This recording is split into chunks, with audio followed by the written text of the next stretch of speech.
Hello! Today we're going to go through the new Job Planner module in CMMS. The Job Planner aggregates groups of work orders and lets you plan work times while giving you a visual feedback on how the works are distributed along the allocated job plan time. Additionally, you can also display a table that contains detailed information about each of the planned jobs, from exact start and end times to the required resources, which means allocated staff that is assigned to each job. Typically, companies will use the job planner to display information about plant shutdowns or machine overhauls and distribute that information among maintenance staff and other departments such as the operations department. The job plans can also be used to plan weekly or monthly jobs. On this video, we will create a job plan, we will add manual contents onto it, we will import work order lists, edit job times and other job plan parameters, and finally, we will do a print preview of the complete job plan including a work report. You access the Job Planner module on the top menu under the Maintenance section. After you click there, the system will display an empty list of job plans, and as always, CMMS is now waiting for your input on whether you would like to search for an existing plan or create a new one from scratch. If you do not input any search terms on the text box and click the Show button, the system will show the familiar search results table that contains details on all available job plans and allows you to choose actions such as edit or display. For the purposes of this tutorial, we will start by creating a new job plan, which you initiate by clicking the plus job plan button here. The Add New Job Plan form shows some general information such as the name of the job plan creator and the date it was added, and similar to what happens to the task lists module, and depending on your permissions, you can assign this job plan to a different department or plant, which is useful for supervisors to create job plans and then have technicians or unit heads fill in the information on them. Then you're given the options to add the job plan name and a short description. These will make it easier to find on lists, but are not required, and the system will default to an empty description and a coded job plan name if no information is added here. Additionally, you may add the start and end dates for the job plan in this area as well. All job plan context execution dates must be within these main dates. Enter these dates so that the system can default to them for each manual content that you add. Otherwise, you may find yourself searching for dates on a large scope calendar and losing some time with it. If no dates are added at this point, the system will default the start time to the first of next month and the end date to the last day of next month. So let's create the job plan with the defaults, which means we will not add any information on this screen, and we will simply click the Add button at the bottom here. When you do that, you're taken to the Edit page of the job plan that was just created. This will be an empty plan that is waiting for you to enter information. Before we proceed entering new contents, let's take a look at the contents of this Edit page. At the top here, you can see the job plan number and the default name given to it by the system, given that we did not enter any name information when we created the job plan. The first tab down here shows the Contents Manager. This is the area where you add new manual contents to the job plan. You can also see the start of the visual display that currently shows only the full duration of the main job plan, as you can see here in black. And if you hover the mouse on it, you can see that the start date and the end date are the first and last days of next month, because we did not enter any date information before. The next tab is where you can edit general information for the current job plan. You can change the name. For example, I will do now we'll just call it new name, and click the change button, and the system will change it on the fly.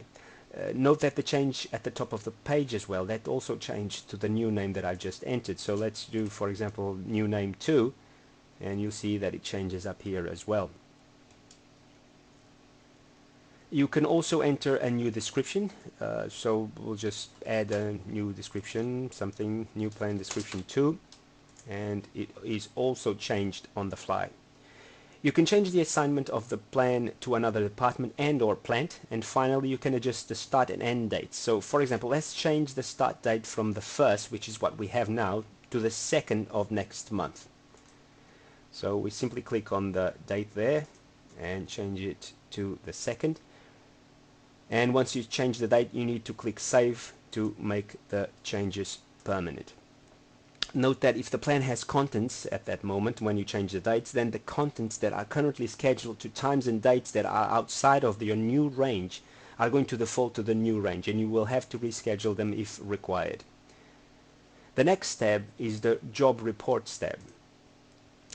This tab here, or this area, is intended for users to write final job reports, for example plant shutdown reports, but you can also use to record anything of value to you that has to do with the current job plan. So for example, we will leave a message here for the technicians to know that they need to update the job plan daily to the actual time status of the work.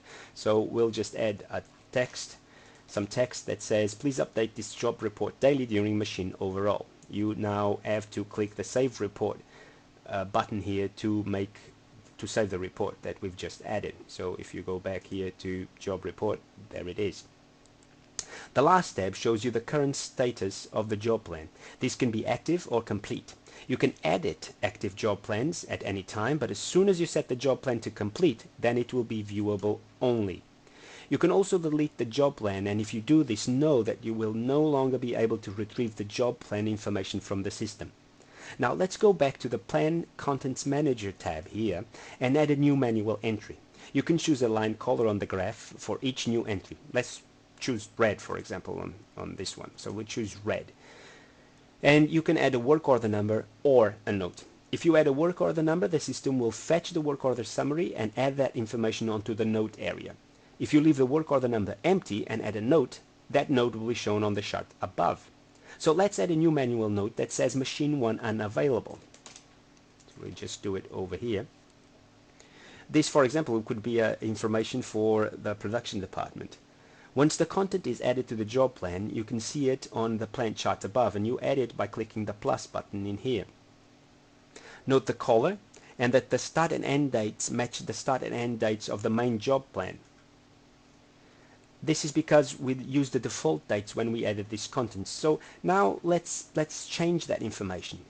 So we start by, for example, changing the color. We'll change that to blue, and you can see that the chart above will immediately reflect those changes.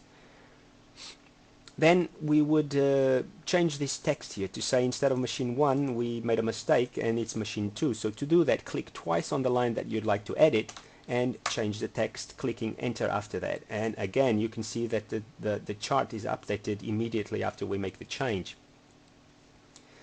So let's say that we would like to reschedule this job, which, like I said before, is now currently scheduled to the start and end dates of the main job plan, and we'll want to do this starting on the 3rd at 8 AM, finishing on the 4th at 6 PM. So to do that, just click twice on what you would like to change. So we would like to change that to the 3rd, and the time, starting at 8 AM, and in here we would like to change that to the 4th, and the end time will change to 6 PM. And sorry, it didn't change because I didn't press enter after I entered the information. And here this also did not take my changes.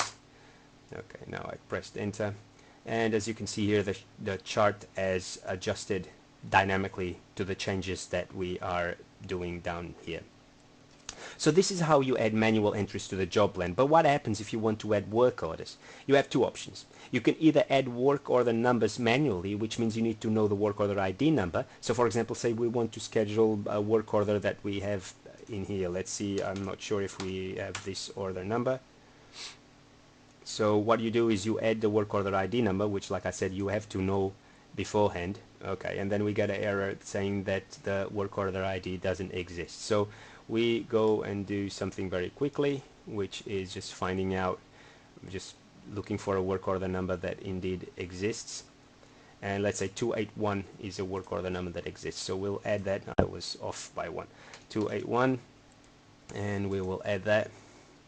When we do that, it gets added to the table up here, with the default, with the red color, which I added down here. And as you can see, this has fetched for the note section the work order summary of this work order, and also it has added the resources, which is the user this work order is assigned to, and defaulted the times to the beginning and the end of the project plan, because I did not change anything here when I added this information. So let's say you want to, so this is how you enter manual entries one by one, which is not very convenient, especially if you know that you have a long list of work orders you would like to work on next week. So the way that you add work order lists is you start by noting the name of the job plan, and you see here it's new name 2 and number 20, and then you navigate to the work order search console. So we go to the work order search console, and let's, for example, let's plan to do all the orders that were created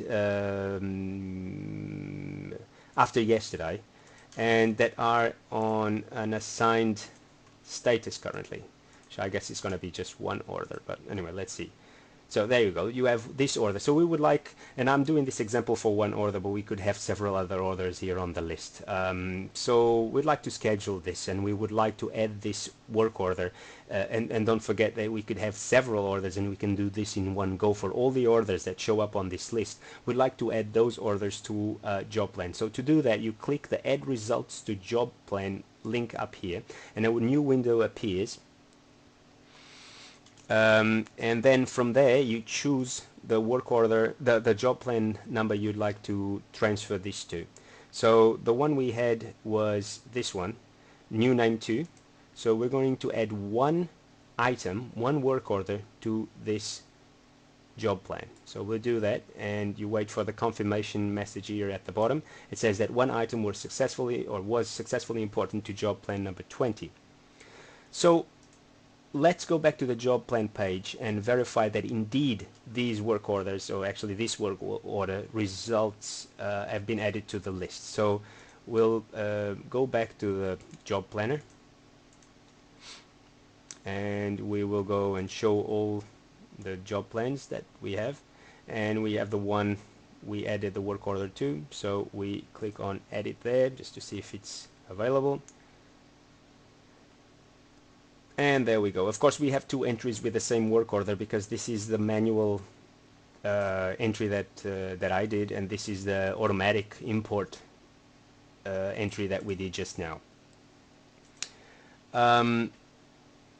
So you can also, something of note is you can move all the items up and down on this list, and when you do that, the chart above will reflect those changes, and this is useful if you would like to segment the information into, for example, information that has to do with machines being unavailable. That information is all at the top, and then the work order specification, everything that has to do with that is at the bottom. So it just allows you to clean up the information a little bit. You can also delete individual items from this list. So for example, if I'd like to delete this duplicate order here, I would just go and click the X button here. When you do that, it disappears from the main list and also from the chart above. So the last feature of note is the ability to print the job plan information to share with others on your organization. And to do that, go back to the job plan search console. We'll do just that. Select the job plan of interest, which, okay, first we have to show all the job plans, and okay, so this one is the one that we are interested in, and click display, the display link here on the side. The information will be displayed on a non-editable format, and just a note to say that some users may have permissions to edit and others only to view a job plan, among a few other options that are now available in the module section in the permissions that have to do with the job plans. So if you would like to print the plan information, click the printer friendly version here at the top. The page that opens will look very much like the previous page, but the underlying code is adjusted to allow for an easy fit to printers directly from the browser. So from here, if you want to print this to distribute among other people, you can simply just go to the print menu of your browser and then print the information.